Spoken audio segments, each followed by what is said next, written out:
all eyes were going to be on a number of players.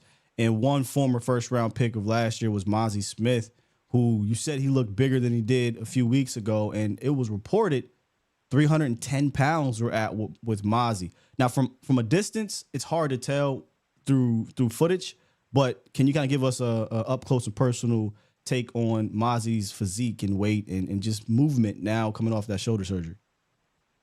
Yeah, I mean, from a distance, an elephant looks like a mouse.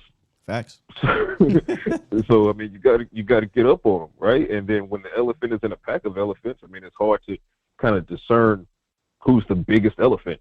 But so, you know, my main goal, I had several targets that I wanted to get footage of for you guys on yesterday, and Mazi topped the list literally. So that's why he was, he was actually the second video that I tweeted. That was only because I had to walk past Dak and Trey doing their warrants first. So I was like, hey, let me pause and get that.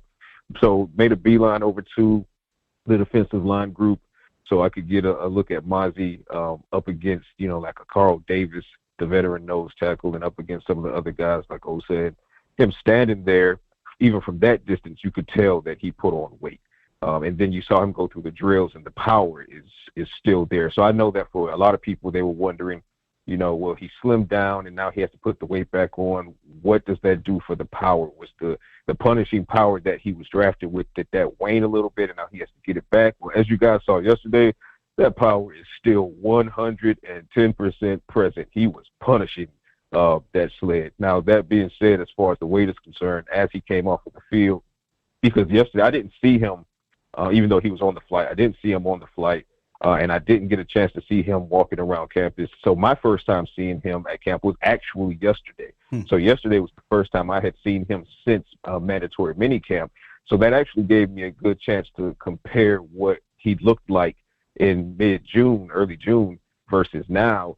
And even without seeing the reports of 300, 305, 310 pounds, he visually is clearly at around 300. So that is exactly where Mike Zimmer wanted him to be. That's exactly where, give or take a pound or two, he was coming out of Michigan. And it just goes to what Mike Zimmer was saying in the offseason program. They had a goal weight. Zimmer wouldn't say what the goal weight was, but he did say the goal is for Mazi to get back to being that Michigan version, that nose tackle that eats up double teams and worries less about the pass rush. And to that I say, great, fantastic, confetti, because they're on track right now for doing exactly that.